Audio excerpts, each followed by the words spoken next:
Capital Radio. Para personas inquietas, Capital Radio.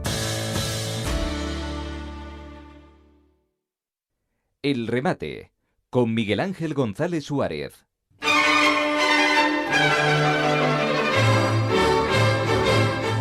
Bueno, ya saben, para aquellos que nos estén sintonizando en estos momentos en la frecuencia modulada, que estamos en todo el archipiélago canario a través de la FM.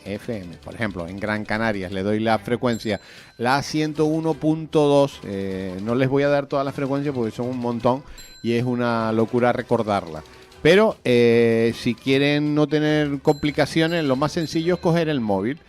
Cogen el móvil, se van a su buscador, al que usen ustedes habitualmente, que es San Google, y ponen la 10 Capital Radio, la 10 Radio, Capital Radio, sale la primera. Y cuando lleguen a la radio, a la 10, le dan a intro y se van a la página web. Y hay una tecla rojo anaranjado que pone escuchar la radio. Le dan ahí a esa tecla y nos pueden escuchar desde cualquier punto del mundo, desde cualquier rincón del planeta, desde Toledo, desde Huelva, desde Nueva York, desde Pekín, desde donde quieran nos pueden escuchar en riguroso directo. Y posteriormente, después, en las plataformas de radio a la carta, en Spotify, en YouTube, en iVoox, en Google Podcast, allí tienen más de 20.000 programas para que puedan escuchar la radio cuando quieran y donde quieran durante toda la vida.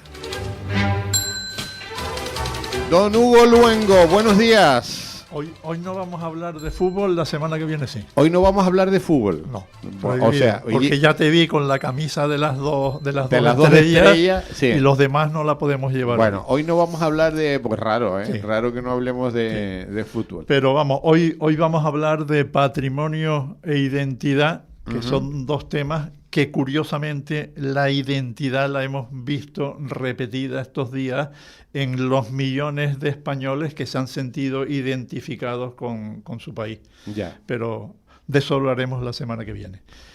Y empezaba el tema de patrimonio con un tema que me parece esencial, que es que cada verano la Fundación Tocqueville es el padre, digamos, el que escribió La democracia en América, en Estados Unidos en su año, y ahí hizo una identificación de lo que son las democracias liberales que yo creo que debemos repasar, las 5 bases que él cita para entender lo que significa. En primer lugar, señalaba como los 5 conflictos básicos a atender la tiranía de la mayoría. Lo que no puede ser es que digamos que atendiendo los principios de la mayoría no equilibres los principios de la minoría. Ahí está uno de los conflictos. El segundo conflicto igualmente importante es el individualismo, donde el ciudadano se cree que no está obligado a cumplir ninguna obligación ligada al bien común. Y luego lo veremos en un caso concreto. Como tercer factor señalaba el despotismo blando nacionalista de los gobiernos, donde la gente se acomoda a que los manden sin pensar que, digamos, que por parte del individuo tiene que hacer alguna acción por el bien común. Una cuarta que es igualmente importante es que nos decía Tocqueville que para que fuesen sólidas las democracias, la sociedad civil tenía que articular su actividad a través de asociaciones. Si vemos los Estados Unidos está lleno de millones de asociaciones que se unen en el bien común y donde consiguen que su actividad, precisamente porque está asociada, tenga utilidad social. Y un quinto que igualmente importante y del cual no hemos reparado es que nos decía Tocqueville que la democracia está soportada en la religión, no tanto en cuanto a creencia como a los valores que realmente transporta la religión, donde la moral pone límites y dota de pertenencia, y nuevamente del tema que hemos entendido tan importante como es la identidad. Y todos esos temas, digamos, si los trasladamos hoy a la realidad de la Unión Europea, pues nos encontramos con una Unión Europea que está realmente desprovista digamos, o metida en los 5 conflictos de las democracias liberales que ya en 1840 nos decía Tocqueville. Y ahí vemos un tema que lo acabamos de señalar ahora, es que en la base cultural de la fundación de la Unión Europea se negó la posibilidad de incluir la religión cristiana como base moral fundacional de la religión. No sé si recuerdas tú los conflictos de aquella época, donde hubieron un montón de gente negada a asumir los valores de la religión cristiana como base fundacional del Tratado de la Unión. Y bueno, en esa situación nos encontramos en este momento en media Europa con auténticas taifas islámicas, donde es imposible, digamos, integrar por muchas generaciones que pasen a un montón de grupos, digamos, islamistas que no son integrables. Y volvemos aquí otra vez en Europa a encontrarnos con el conflicto del punto 2 que señalamos de Tocqueville, que es el individualismo. Uh-huh. En Europa ha llegado un momento donde la gente cada vez pide más derechos, no se ven obligados a tener ningún deber, ni tienen tampoco participación ciudadana o política activa. Están en su casa viendo la televisión y que me den. Y bueno, y así realmente mantener una democracia es complicado.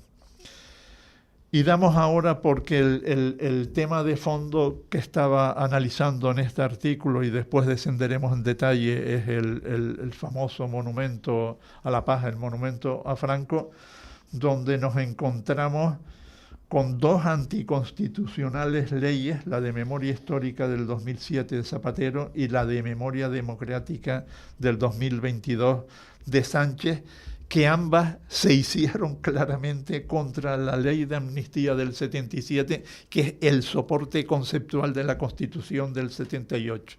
Esto solo ha sido posible porque precisamente la función que tiene el Tribunal Constitucional de haber parado esas 2 leyes, pues ha sido imposible, digamos, gestionarlo por Cándido, como lo llama algún conocido radiófono, golpe pumpido. Imposible. En esas circunstancias han ido para adelante dos leyes anticonstitucionales que han ido sistemáticamente corroyendo la Constitución. Y ahí hay un tema, digamos, importante, porque en esta segunda ley el gobierno permitió incorporar las enmiendas, fíjense ustedes, de Bildu y ETA, que es de aquí, que llevó el límite, digamos, del franquismo hasta el 31 de diciembre del año 83, con lo que consiguió, digamos, introducir en esa ecuación a los crímenes del GAL, que no era otra cosa que el mecanismo mediante el cual Sánchez se vengaba de la socialdemocracia de Felipe González. Ahí quedaba la socialdemocracia de Felipe González expuesta a las investigaciones del blanqueo de los GAL. Y bueno, esa misma base ha permitido, por ejemplo, incluir la violencia policial de los cuerpos de seguridad del Estado, Policía Nacional y Guardia Civil esencialmente, y con ello ha sido la base teórica con la cual han venido expulsando a la Policía Nacional y a la Guardia Civil de Cataluña y del País Vasco. No voy a citar aquí los vergonzantes pactos del Tinel y del Lizarra, porque forman parte del mismo cuadro donde sistemáticamente hemos venido degradando la Constitución del 78, que está en una situación complicada. Y luego, descendiendo al ámbito interno, en la misma línea, digamos, de pseudo revisión, mismo de la transición, el dictamen que hace la Universidad de La Laguna respecto del monumento de Ábalos, monumento a la paz, monumento a la reconciliación, no puede ser más desafortunado, porque precisamente se nutre de todos estos factores.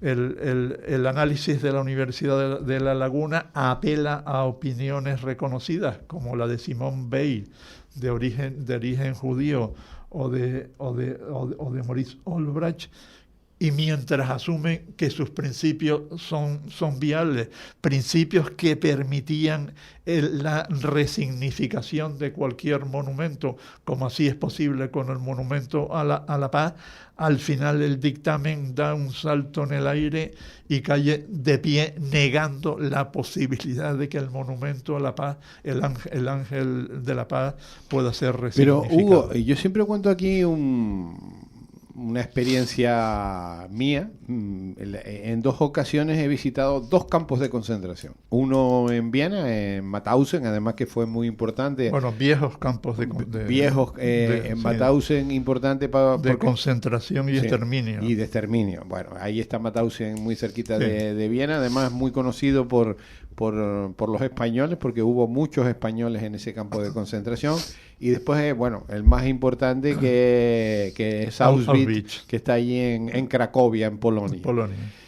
Los campos de concentración están perfectos. Por supuesto, vas allí y se te ponen los pelos de punta, pero están perfectos para ir a verlo y para saber que eso no hay que hacerlo más. O sea, a nadie se le ha ocurrido decir, mira, vamos a tirar abajo los campos de concentración estos porque son odiosos para la situación actual. Entonces, hombre, en el tema, son ejemplos para no volver a hacerlo, ¿no? Para no volver a hacerlo. Y otro problema que subyace en todas estas circunstancias es que se tiende a reescribir la historia falseándola. Ya. Y el caso, digamos, del tema de la Segunda República es terrorífico. El dictamen de la Universidad de La Laguna blanquea la Segunda República, cuando la Segunda República estaba muerta, digamos, con 2 aspectos que normalmente tendemos a ignorar. Uh-huh. La propia redacción de la Constitución del año 31, decía uno de sus redactores, Jiménez de Azúa, que murió como presidente de la República en el exilio en Buenos Aires, que era una constitución de izquierda. Dejaba, como ha dejado el pacto del Tinel, sin posibilidad a que la derecha pudiese gobernar. Como la derecha no pudiese gobernar en el octubre del 34, cuando Lerroux ganó la Seda y Lerroux ganaron las elecciones de lo que llamaron el Bienio Negro, dieron un golpe de Estado bolchevique sin remedio. Y bueno, en esas circunstancias, pensar que esa Segunda República podemos, como se está pretendiendo ahora, recuperarla con legalidad es imposible. Y más dramático aún, digamos, en la distorsión de la historia, es que he tenido la paciencia en verme los libros de historia de España que hoy se aprenden en el bachiller. Y la historia de España que aprendemos en el bachiller vuelve nuevamente a blanquear la Segunda República. Y la hace, digamos, con legalidad en una circunstancia donde la guerra civil se desconoce y el desplome de la sociedad enfrentada por el muro, como nuevamente estamos otra vez con el muro, pues generó el drama de la guerra incivil.